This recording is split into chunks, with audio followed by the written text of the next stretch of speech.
Alright, I'm starting stream for Write Once, Read Many, chapters 7.7 and 7.8.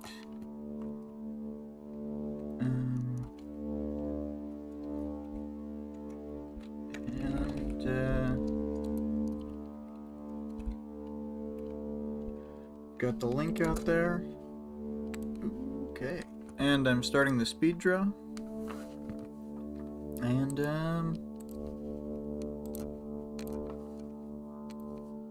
looks like Greg is here. Cool. And yeah, the image that we have is, from 7.7. It's, when Purity is flying above the cameraman before she flies down to grab the camera. And, yeah. There were, Vic and I had talked about it. There were a lot of unsavory characters this week that we didn't really want to draw. It's like this problem with drawing Hookwolf that, like, if his power looks cool, then you're making him look cool. And if he looks bad, then your art looks bad. So you're like, you're trapped. You're stuck. Fucking Hookwolf.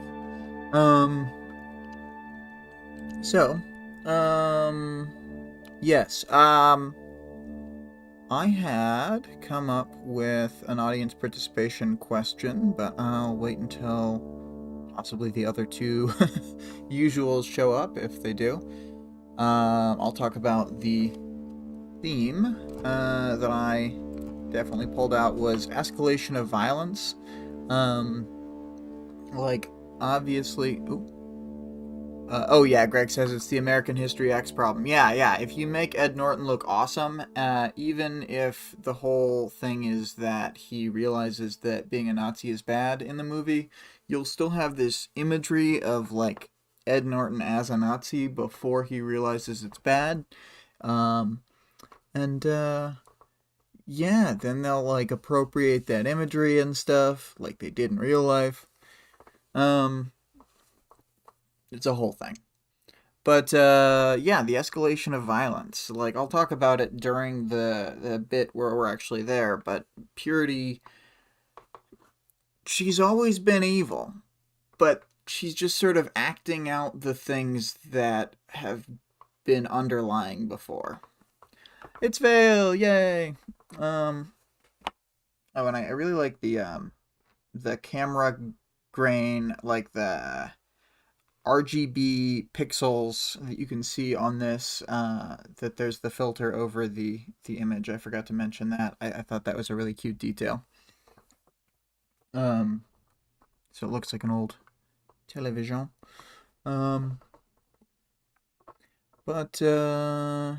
yeah, escalation of violence. We'll see we'll see Gru intensify the way he deals with people, although fully justified. Not even Taylor's like, oh no.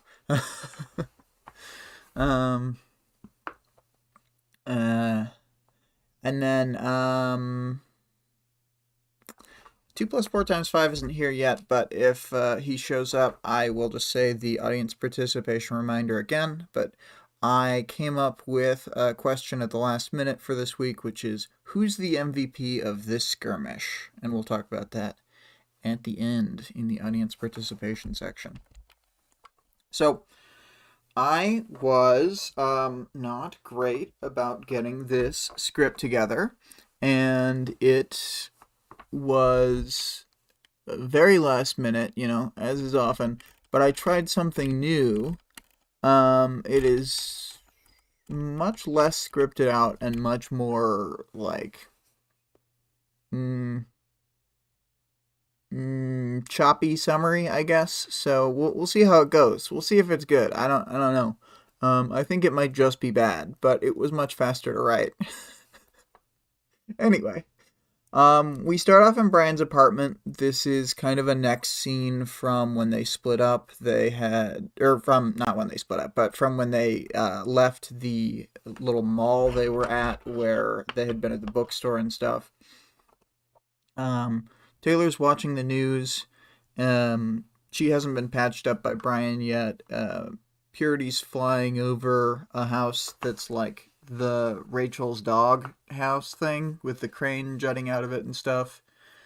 Um, and it's pretty much what we see here, except we can't see that crane building. But she's just leveling buildings, and so there's debris and dust flying everywhere. And Taylor calls Brian over, and in less than a minute, Purity destroys a whole, like that whole structure that they were in earlier in the arc.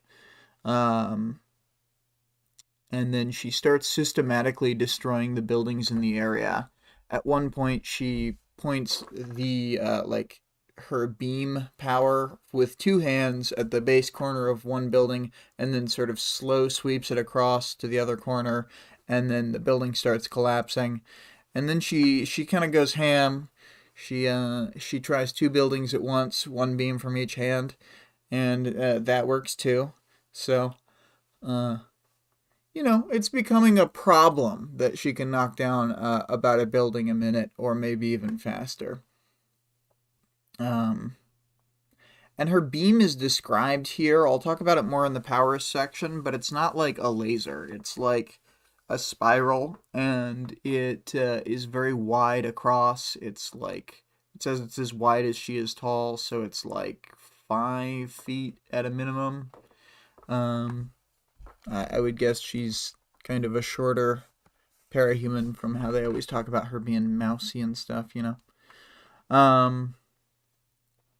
But let's see here. So, Taylor's immediate worry is for if there are people inside the buildings. We know from the way that the city's been talked about before that despite all these sort of people in, like, poverty who would normally be unhoused, they are, at this point, like, in the history of Brockton Bay, mostly able to stay in abandoned buildings because so much of the, like, docks and other portions of the city have been abandoned. So, like, any given building that would be, like, quote unquote abandoned is reasonably likely to still have people in it anyway. Squatters or people who are using it for a business temporarily or whatever, or like, I don't know, low-level criminals, just whoever. And so Brian says there might be people inside the buildings, but isn't as immediately concerned. Taylor's like super worried right off the bat because she's basically still got hero motivations, not quite as self-centered as Brian. Taylor starts changing into her costume right there, and then Brian asks why. He walks over and tries to stop her from getting ready, and Taylor and Brian are both pretty self-conscious here. Taylor thinks that Brian is like more awkward and so forth than he would have been a few days ago before her confession. Oh no. Has she ruined the inter-team dynamics? Intra-team dynamics. Yes. So anyway, Brian tries to convince Taylor that this isn't their fight, and Taylor says essentially that they're destroying the docks and all these buildings looking for them. Brian starts to argue that this is Coil and not them, and that the heroes will deal with this, and, so forth. Then Taylor counters that they're hurting innocent people. Brian says they've been hurting people for a long time, and Taylor doesn't really get a chance to argue this because Purity moves to the camera and addresses them directly through it. And this is a very cinematic moment, I think. They'd be watching the TV, and then the person talks to them. It's like that the classic scene in a sci-fi movie where the villain will talk directly to the protagonist through the camera, or like in Last Starfighter when that evil guy's like, I'm gonna kill this guy right on camera. And then Purity does that here too. So Purity says that they've taken everything from her, referring to Aster. And then she says she's going to take the city apart until she gets her back. She'll keep going until she finds the Undersiders, or they come to stop her. And at this point, she says her subordinates will murder anyone and everyone until the matter is settled. So, good job there with the whole idea that you're a good guy with a bad rep, Purity. You're really proving your point and showing us how good you are. I don't really like to say that she takes a turn here because she was already a white supremacist and really only had the illusion of being a good person in her own mind. This is a bigger and faster scale of destruction than before. And she even mentions the idea of being like genetically pure here. So she is going like way more mask off about her racism. But it's kind of just like a classic Parahumans escalation of the things she was already doing. Typical piece of shit acting like a piece of shit. And getting worse. Then Purity takes the camera from the cameraman and has Night and Fog kill the cameraman on screen to show that she's serious and that they're just gonna keep killing people. And yeah. Fog turns into a fog cloud and it obscures things. Then Night walks into it, and then the guy like screams and is splorched, and some blood flies out of the fog. But then when the cloud becomes a guy again, there's no body left. It just sort of like has consumed everything in there. Oh, Greg says, yeah. She has to clarify by anybody. She means she'll also kill white people. Gasp. That's the real radical step. And yeah, that's the thing, is that she's just like, yeah, I'm not a racist, but I'll bring up the idea of people being genetically pure. It's like, what the fuck are you talking about? You're not a racist, but you use race science? Cool, bro. Cool. So yeah.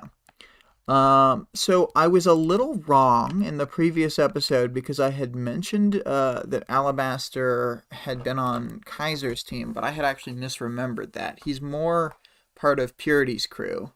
And Crusader is here too, because he is also part of that group, and he's bored. He's just like, oh, I don't even care. I'm so edgy. I think Crusader is one of the people I hate the most. He's like a top tier shitlord, along with like Hookwolf.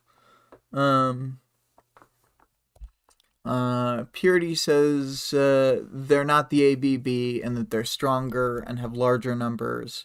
Then she says they have nothing left to lose and that they'll get her daughter back and get restitution. And yeah, they're just really going ham. The news broadcast goes to a station logo because Purity drops the camera from the sky and it crashes, and it they just have nothing left to show. And they probably don't know what to do, given that 2 of their employees were just murdered on screen in the field. The reporter, I don't think we saw it happen to the reporter, but we see it happen to the cameraman. And then Taylor asks what they're doing going forward and is upset with Brian for having not wanted to do it until their rep was on the line. I'm not a villain that aims to hurt people. I'm just being practical. Brian's defensive about it and says they need to call Lisa while he stitches her ear. Taylor calls and Lisa picks up on the first ring like she does. Classic Lisa. And then once they're on the phone, they use the code, yellow for caution. Brian works on Taylor's ear and she changes to speakerphone. Doesn't use any real names on the phone. Lisa says that Coyle told Kaiser, but Kaiser isn't telling any of his dudes about this. At first, Taylor's like, why? And then Brian explains it. And this is the kind of thing I was talking about last week, where it's like, you can both believe that Kaiser is a big shithead and that he's actually not that smart, and still see like the moves he's making and why he would do certain stuff, and that's kind of like that's the space they need to be in, where they like can they're not underestimating him because they're like, yeah, he would do that. That fucking asshole. So he is intentionally lying to his people so that they focus on the Undersiders first and try and like kill them off with all their extra fury. And then he's gonna be like, "Ooh, I was wrong before. Actually, it was Coil the whole time," and then just double dip into that well, and get them on Coil's ass the same way. Vel says, "I don't really think about Purity and Team too much anymore. They're like the worst smell in a room. I just leave the room." There you go. Well, it's just that, like, okay, so I guess minor spoilies that there is a chapter from the perspective of somebody. We see Crusader's perspective later, and it's just like, ugh, it's just gross to be in his head. He's just like always he's just foul, you know? But yeah, so Brian understands why use all the rage against the Undersiders then against Coil. Lisa doesn't think Coil will publicly admit to any of this because it would bring too much spotlight onto him, and he wants to continue moving in the shadows, like a sneaky snack. Taylor says that she thinks they should fight. Brian still doesn't think they should, even with their rep on the line, even after Purity called them out. Lisa says that Purity's still flying and shooting and so forth, and that she'll destroy the loft soon. Lisa's worried that her friends in the neighborhood will get killed by Purity's team. She doesn't say it exactly like that, but I think probably some of her friends in the neighborhood already have gotten killed by Purity's team. Probably. Brian's going to get a ride and talk to Coil on the phone, but first needs to start the stitches. And he says right before he starts it, and this is the last thing he says in the section, "Let me apologize in advance." And then it has a mid-chapter scene shift with a little marker between the paragraphs. These haven't been used much up to now, but we'll start to get a lot more of them as we get more multi-scene chapters. And I don't know, I think the multi-scene chapters are just something that he wasn't sure about maybe at first, or maybe it seemed like the chapters should be smaller chunks, but they work. There's no problem with them. I think they're great. And of course, the chapters now, I think, are about, I think they're maybe 40% of the size they'll be on average in the end of the book. They're kind of, they get like way bigger, because the opening chapters are around 2,000 words a pop, and the ending chapters are around like 8,000 words a pop, I think. And so I haven't looked at it, but I think these are like between 3,000 and 4,000, just at a guess based on how long they took to read. So you know, we're gonna just keep increasing for a while. After we get into the new scene, Gru tells Skitter not to touch her ear and wait for the painkillers to kick in, so we can tell that it's like post stitches, and then we see that they're in a converted ambulance driving to where the other Undersiders are. The people who are driving and like kind of giving them cover are two fake medics who are actually like Coil mercenaries. They're moving past a police barricade, so they have to slow down, but the police let them by. Gru asks Skitter, wow. Gru questions Skitter if she's angry, then she says she's angry at herself for the confession, and she just wants to forget about it. Then he's like, no, I meant about not wanting to fight Purity earlier. And she's super kicking herself now. She's like, why the fuck do I keep saying these things? But Skitter tells Gru that she sees him as an honorable guy. Then Gru says he's not as good a person as she might think. And mid-sentence cut off as the ambulance is hit by something huge and gets knocked over. So they're on the ambulance is on its side, and they're all kind of like tossed about, but they're not hurt like that bad in the crash, all things considered. And the knocked over ambulance driver is like, fuck shit, which, I mean, appropriate response when Hookwolf hits your vehicle.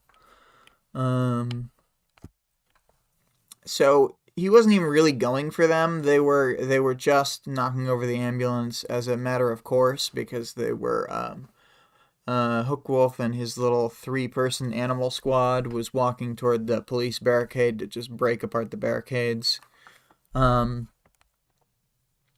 is like a whirring, grinding metal blender of shape-shiftiness. He can kind of turn into a crappy wolf with like hollow legs and stuff. Taylor says he kind of looks like bitches' dogs, or Skitter says. But either way, I don't think he's very good at creating what he's going for. Like, I don't think she could tell it was a wolf if that wasn't part of his name. He was in parahuman fighting rings in his past, and then he killed one of the people who ran a fighting ring to get a bunch of money, like steal from the vault, and then he hid out with white supremacists. And he hasn't looked back since. Cricket and Storm Tiger followed Hookwolf from back then. And Storm Tiger is like a buff ex-con looking guy with a metal tiger mask. Cricket will be seen in the art for the next chapter, so I'm just going to leave that to be seen in the art rather than describe it. The medics want to shoot the 3 of them from behind, but Gru doesn't think it'll... Gru and Taylor both don't think... Gru and Skitter both don't think it'll work, since they basically all have ways to deal with guns. There's a chance they could have shot Cricket in the back, because, like, she wouldn't necessarily be able to dodge fast enough, but even then, it's definitely right that they should run away, because you don't want the other 2 coming after you with no, like, plan.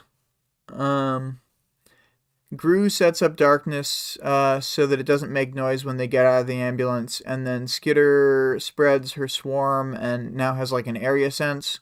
But then once they have the swarm and the darkness up, obviously Storm Tiger now, well, the other 3 all know they're there, and Storm Tiger blasts the darkness away with some of his wind.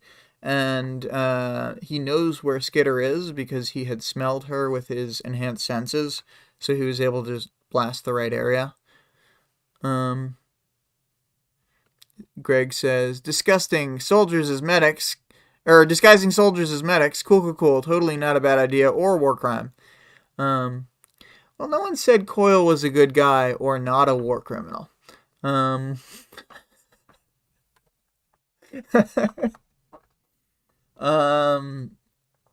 So yeah,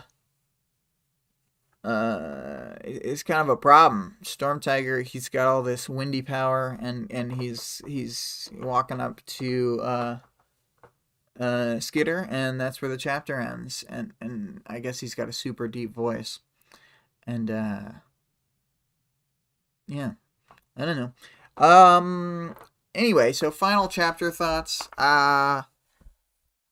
I thought this one has a pretty good, it has some interesting stuff going on. I like the dynamics between Brian and Taylor after the confession, and like their massively different opinions on the idea of going to fight Purity or not. And then, like, Lisa wants to fight Purity to save the neighborhood, maybe, but she definitely actually also wants to impress Coyle, I think, and keep their rep. So, like, for her, I think winning is really important long term. Not to say that they're undefeated, but they're kind of undefeated as a team. They've never lost a job. You know what I mean? They have a really good record. If they can stand up and like stop Empire 88 here, like I think it will really continue to cement their like rep and so forth. I think it's like a big deal. Vale says, the whole team is just uninteresting. Beyond their powers being cool, they're just blah. I get they're important to the story. It shows a thing that would likely happen in a world like this one, but ick. Yeah. No, I know what you mean. And yeah, like I said earlier too, on this chapter, like it's another one of these early attempts at like a multi-scene thing, and I think it's a really good divide. The divide point comes at about, let's see here, boop. If the divide point comes there, it's about 60% of the way through the chapter, maybe 50%, but it's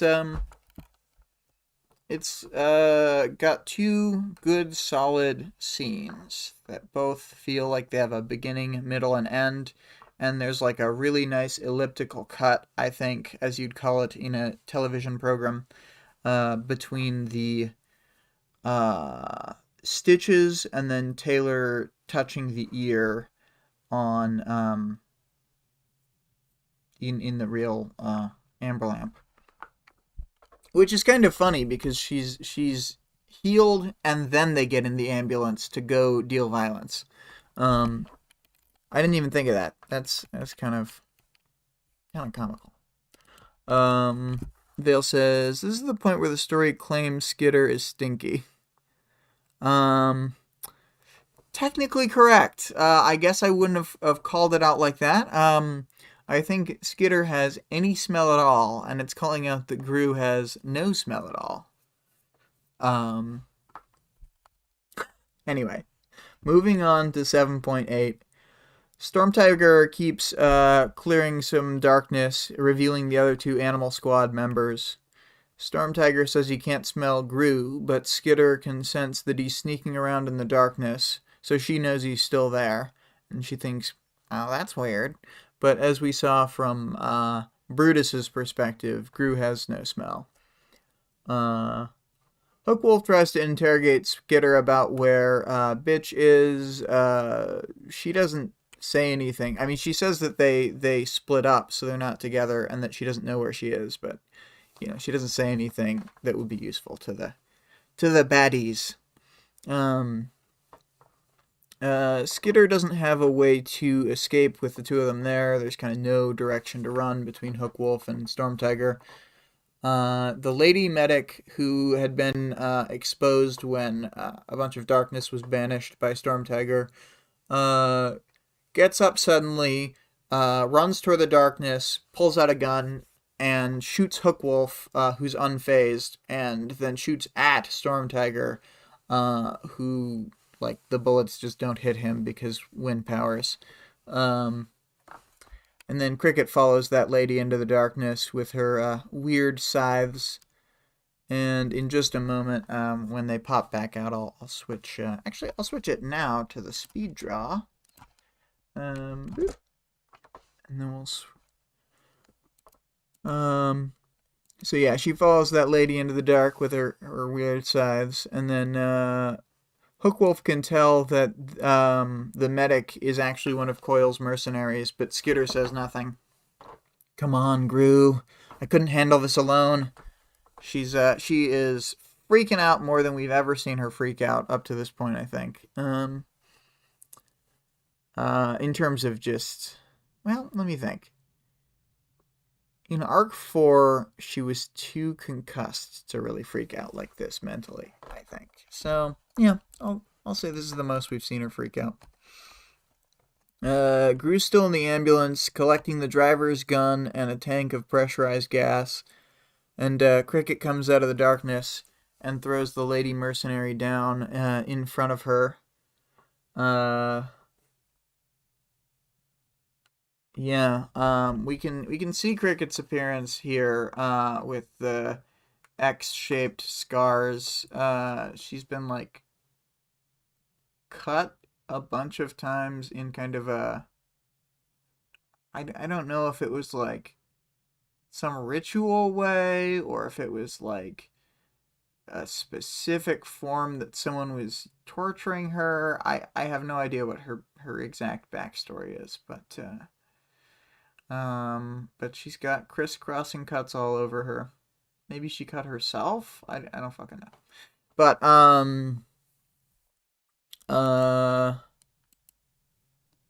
but yeah, it's a pretty gnarly art.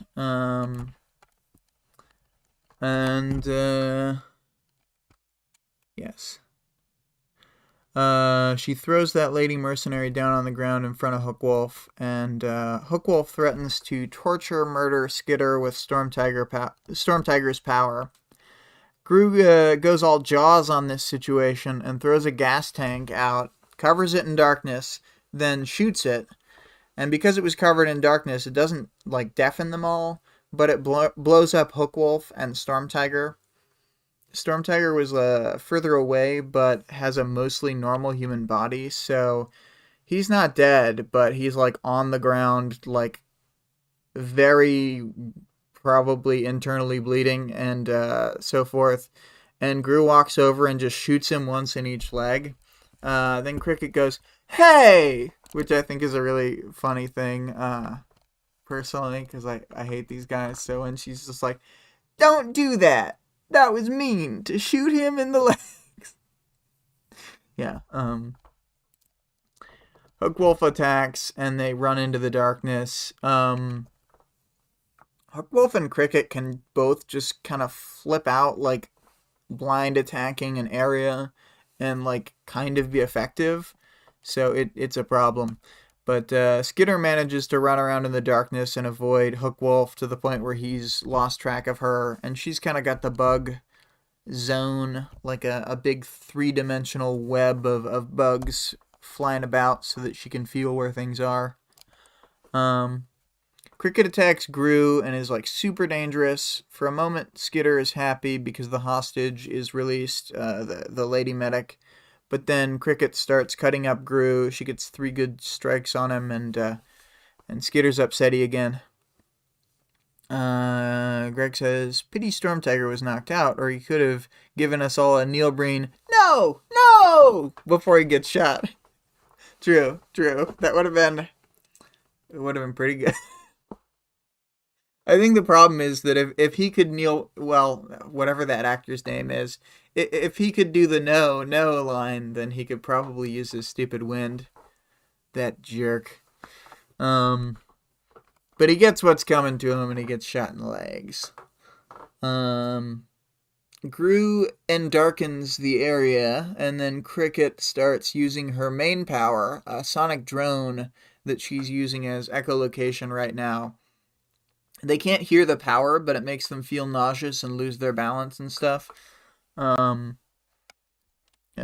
don't know if it just does it because it's like the sonic noise, or if it also has like a human affecting component. We never really learned too much about this power. We kind of can only speculate based on what Taylor knows from the fight. But Taylor is very good at discerning people's powers without Tattletale's help. She's like very bad at the start, but I think she's already at the point where she's good at it. So Skitter's trying to bug bite her with a whole bunch of bugs, and the sonic drone hurts them even more than it hurts people. Skitter's yelling to Gru when she learns stuff. She tells him that Cricket essentially has some sort of radar, so he knows that she can kind of deal with his darkness. And then when Cricket sends out a pulse to echolocate, Taylor yells to Gru right then to move, and he's able to like get out of the way essentially. But Cricket still hits Gru in the arm, and he gets back to try and shoot at her. But due to her sonic power, she's able to like do a consistent drone, which makes his aim so bad that he just can't hit her at all, even though neither of them are moving. And so he saves his remaining ammo, knowing that he's not going to be able to like properly level the gun while his brain's being affected by this stupid sonic power.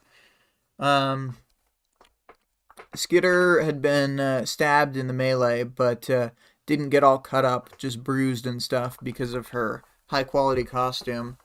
Her costume will save her a number of times, and she'll start spinning some costumes for her friends later, and it will really make a lot of difference, I think,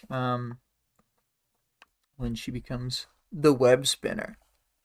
You know, famous superhero web spinner. There are no other characters like that. Skitter dives to stab Cricket, but Cricket Echo locates her at a bad moment and is able to partially dodge and then attack, basically, like putting her scythe out so that Skitter would run into it. Skitter kind of duck throws herself and falls to the ground intentionally. And instead of stabbing Cricket in the back, just stabs it really, really deep in the thigh. And then Cricket keeps fighting with the knife in her. Gru grabs her and she's moving about. And then Skitter does what I think is a sufficiently brutal move here. She just twists around and pulls the knife out through a different huge section of Cricket's leg. It's pretty dope. It's one of the many mutilations she does, but whenever she's listing stuff, she always lists the toes that she cut off of Bakuda, but I can't remember her ever bringing this up. I mostly agree with her, but it's just properly justified. But unlike Taylor, I just also think it's fine that she cut off Bakuda's toes. So, Cricket Panic uses her power and just does it always on right now. It just bursts so that they can't walk over and shoot her like they did to Storm Tiger probably. And they start moving away, and Gru says that the first few attacks that she got him with were kind of show hits that drew more blood, and that it kind of tracks with Cricket's history as a cage fighter. Taylor's like, that's stupid. I'm glad, but it is stupid. They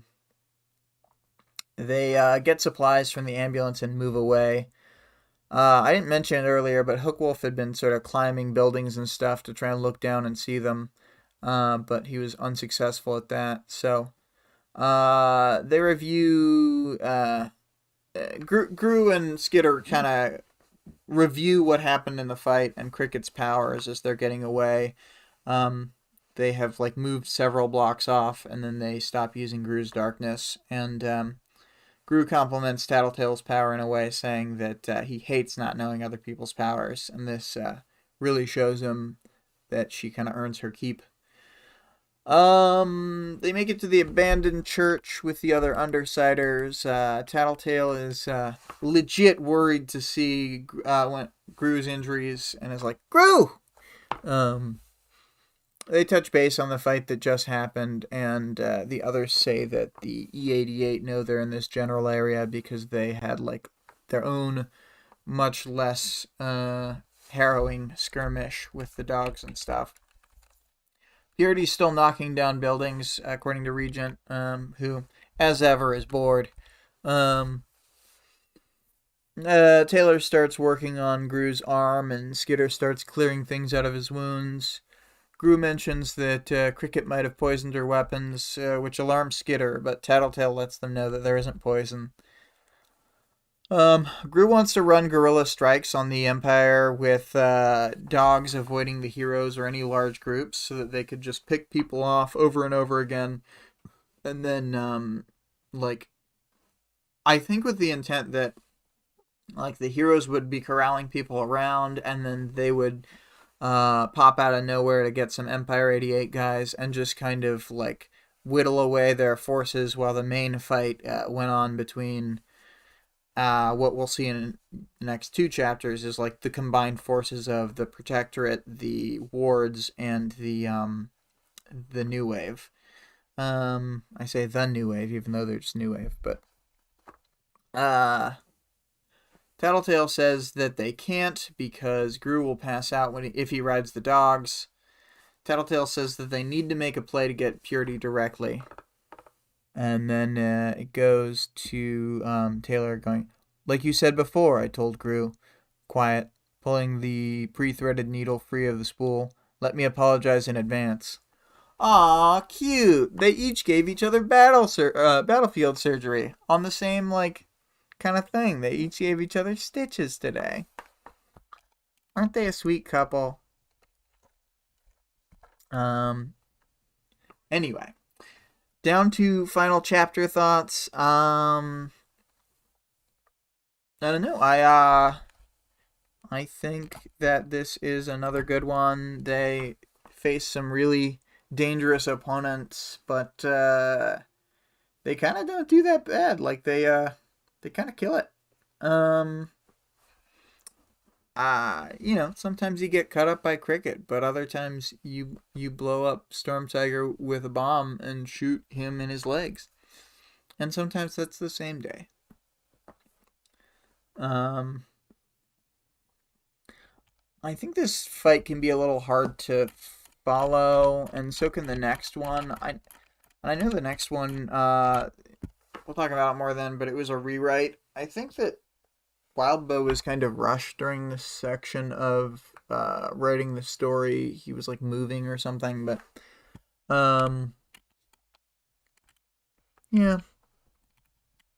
I don't know. I think this is a good fight for the fact that it's like basically a one chapter fight, and we get to see a bunch of weird, cool shit happen. So yeah, good chapter. I have not had one where I was like, this is a terrible chapter, but I mean, I probably wouldn't be doing this whole thing if I felt that way, so you know. Anyway, so moving on to the character section, Brian, we kind of see that he is pretty different in these last couple chapters from what Taylor expects. She keeps expecting him to be more like directly heroic, and I think he's a good guy. I just don't think that she has an accurate picture of him before now. And she is trying to sort of, I think she sort of changes his mind over time on some of these issues, and he becomes more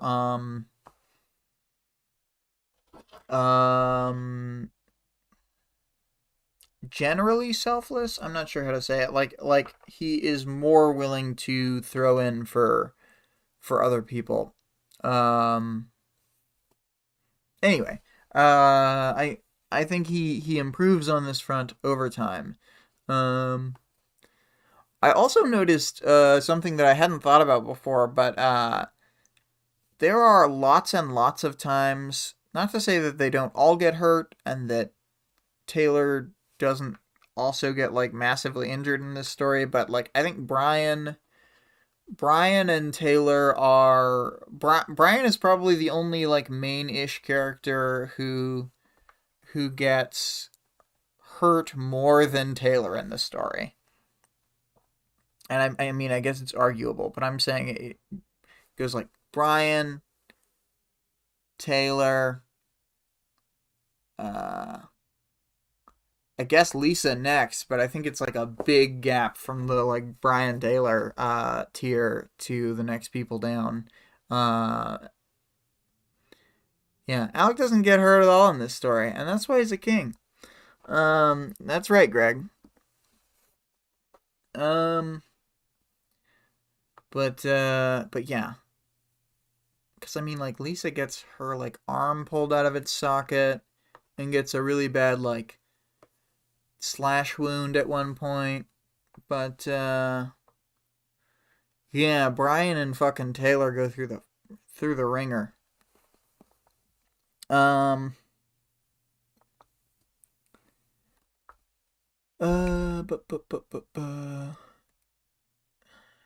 I don't know. Brian's awesome. His plan for guerrilla strikes is cool. I think it's foolish given how much blood he's lost and so forth, but he's still awesome. Vale says, this particular story arc is one of the only ones I just want to skim past. Nothing against it. It just has nothing to add on rereads, in my opinion. Yeah, I can see that. I can see that. I think I was really appreciating the first two chapters in this arc, and then uh, the interlude at the end of this arc is really good in my opinion. And really makes you extra like a character you might already like or have no opinion of. But yeah, I can see what you're saying. And I used to feel that way about arc 4, and I feel way better about arc 4. And I am more interested in this now, but than I was before I had done like a deeper, like singular reading and stuff. But this arc has the kiss and the confession, you know. Um, uh, I think it's just like Empire 88 suck, and we want to see them get like comp stomped, like a 7v1 StarCraft match, and that's not exactly what happens. So, yeah. Let's see, Lisa. For Lisa, we see she's kind of more selfless than I would have expected, and yet I don't know that's. I think she may be appealing to the nature of Taylor. I think that she is worried about their rep as a team, worried about their standing with Coil, and like where they are in terms of strength within the city. So I think that she has other concerns beyond the strict good. And I say that as a big Lisa stan. You'll never convince me Lisa doesn't rule. But I think she has ulterior motives here. Coil. What a sneaky snake. This guy. What a bastard. He'll tell Kaiser, also a bastard, who won't tell his team, and they all know that the other ones know, and that they're not going to tell the rest of the E88. So all the Undersiders and Coil and Kaiser are all on the same page about what's going on and kind of what their motivations are, but nobody has a way to like Coil and Kaiser want it to be this way, and the Undersiders don't have a way to argue back that anyone will listen to. Oh, not the arc, this tiny story arc. Oh, so you mean just like the 7-7 and 7-8? Gotcha. Okay, I can see that. An arc within an arc.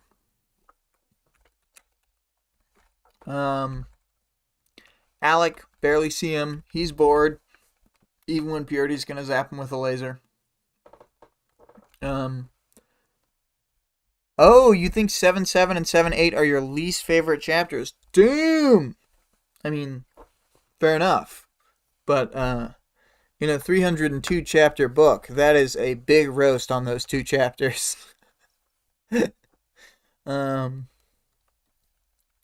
Rachel's here. She doesn't really say a lot. The dogs are here at the church. I don't know. We don't get a lot from Rachel in this chapter. We learn about the Animal Squad that they're bastards. And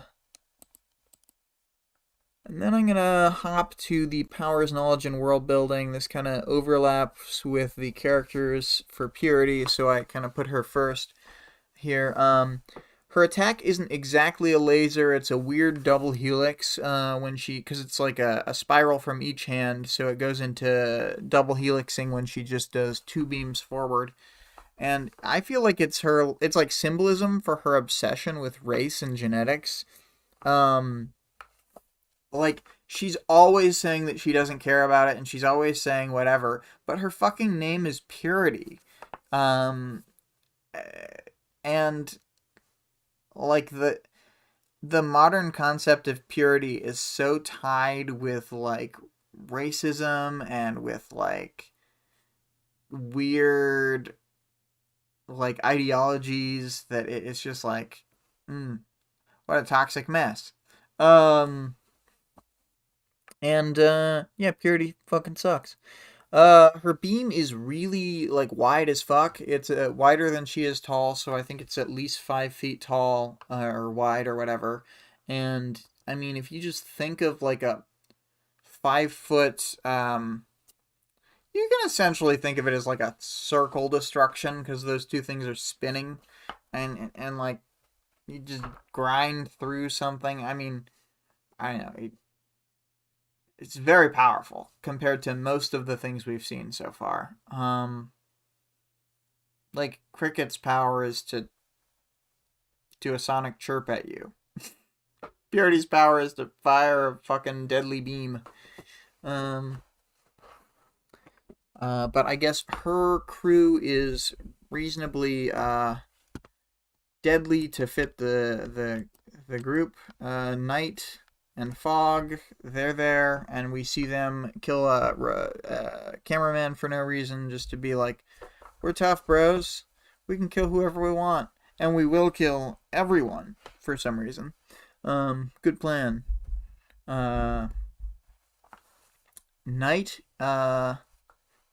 when she steps into Fog's darkness and no one can see her, suddenly splorches a guy in an unknown way, much faster than Taylor would have expected. So there's some sort of super speed and enough strength to, like, auto kill someone, basically.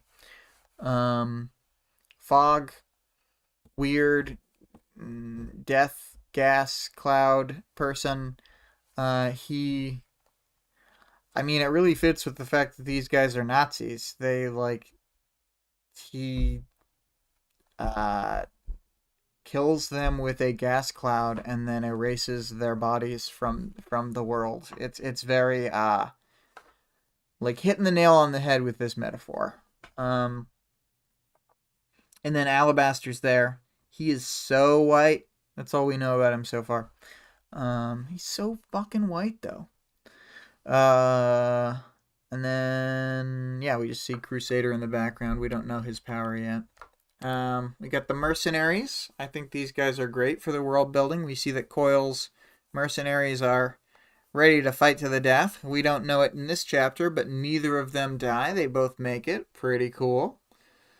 Oh, what were Quinn's guesses for Hookwolf, Storm Tiger, and Cricket? Let's see if I wrote. I believe I wrote them down in the document. So let me open that document, and we will just check back. So, Hookwolf turns into a wolf plus 1 additional human hand. Amazing. Incredible. It's just like a regular wolf, but it also has a human hand to hold on to something. Where does this human hand come out of the wolf? I don't know. It's not one of the paws. He specifically said it's not one of the wolf's paws. Just a human hand comes out of it somewhere. So weird. I love it. Storm Tiger. He's built. Has a lightning aspect. Fights with martial arts. Short-lived mover breaker to become lightning in close combat for movement. He just assumed it was the other half of the storm, the lightning instead of the wind. And then Cricket, pow block with his voice. So yeah, that's the animal squad for you. And then let's see here. Oh yeah, so the mercenaries, yeah, I think that this is a great first look at them when they're sort of undercover. I say first look by accident because I was thinking, I wasn't remembering that in Arc 5 we see them like really, really effective. The sniper who defeats Oni Lee. The classic worm meme. And then I remember thinking when I first got through this part, like, whenever they go into combat with non-capes, even if the non-capes do really well, oh, Greg, Oni Lee lost his Oni knee. Um, Whenever we see non-capes fight, even if they're like amazing in combat, like the sniper, they always get shreked like this. Like, so far, the only four people we've seen who aren't capes on the sort of side of Taylor have all four been coil guys, and they all got really badly wounded in the fights they were in. Oh yeah, we see Taylor use her swarm sense just very naturally, where she blankets an area so that she can feel it with Gru's darkness there, and she does that like from the start of the fight, and she's got enough like bugs with her that she can do it. So she's finally kind of on point. Pretty cool. Cricket, I think can both sense and send out those high pitched noises. Probably enhanced reflexes, probably enhanced strength. Unclear. We never really get a deep dive. This is, I think, the most we see Cricket in like one other fight. We got Storm Tiger. I think this is a really interesting power, actually. The aerokinesis, where it can be like shoved and shunted like more and more into the same spot, and like hardens and stuff, and then can be burst outward and so forth. Like, interesting, neat power. Just, it's on a dipshit, so we don't focus on it too much. And then Hook Wolf, not the first changer we've seen, because of course we start off with Lung, but he doesn't change over time. He can just change at will. Very powerful, both offensively and defensively. If you don't have supernatural durability, you're not really going to live through him grinding up his bits near you. Yeah. So that's the powers. And you know, for a little bit more world. Oh, you know what? I forgot to mention it in the chapter, but the reason that Hook Wolf, Storm Tiger, and Cricket were attacking the barricade is because they say they didn't want to get hemmed in like what happened to the ABB. So, they are doing their best. Anyway, so we've reached the audience participation question. Who is the MVP of this little skirmish? And so Vale says, Coil's guys are, as always, the MVP in any fight where they're teamed up with the Undersiders. Yeah. I felt like in this fight, they don't do a whole lot. Greg says, not to be a broken record, but Gru keeps knocking it out of the park. He's so integral to the fights at this point. Even against a bunch of bastards with enhanced senses, his darkness and lack of smell sees use, and being able to back it up with baseline fighting keeps him relevant. Yeah, exactly. Like, the fact that he comes up so quick with the Jaws plan to throw the pressurized tank and then blow it up, and he's very willing to use violence in a way that, like, I'm not saying that as a negative. I'm saying that as a big positive. Shooting Storm Tiger in the legs like that is, I mean, it's a Taylor move. It's cold. Greg says the Mercs do have the best lines there. Fuck shit. Yeah, it's a great line.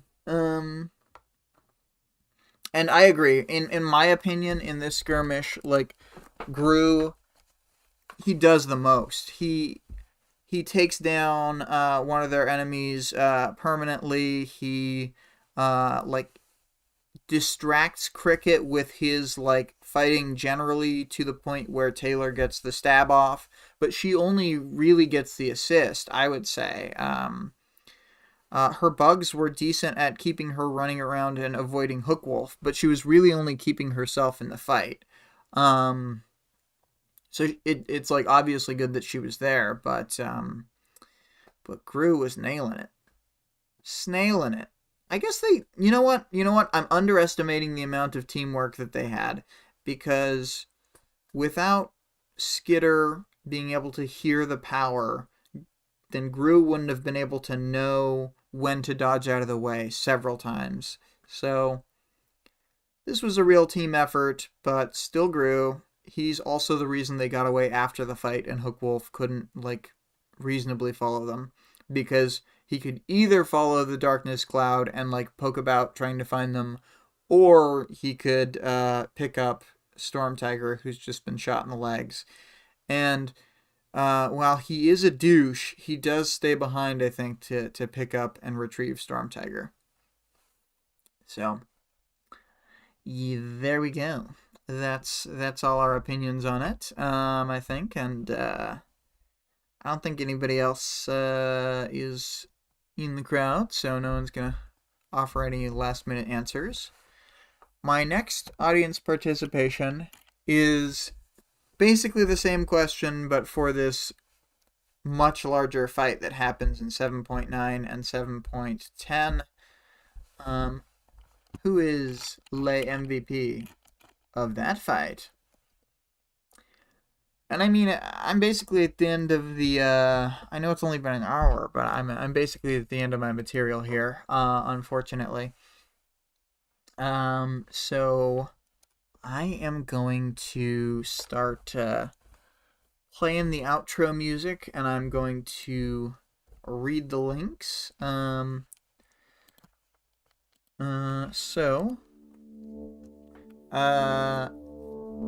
As always, our Discord server can be found in the links in the description and in the channel description. The music used in this episode at the opening and ending is by CO.AG Music, Born in a Broken World, from their documentary music playlist. Great source of music. Love them. Can't recommend them enough, because I love free media. Not just because it's free, but because of sort of the ethos behind it. It just comes from a different place. And then the author of the work being discussed here can be supported on Patreon at patreon.com/wildbow. The full text of the work is available for free online at parahumans.wordpress.com. And there is also a fan-made audiobook of the entire work at audioworm.rain-online.org. And Greg says, cheers for the stream. Thanks for being here, Greg and Vale, and have a nice week until the next one. Hope to see you guys next week. Bye-bye!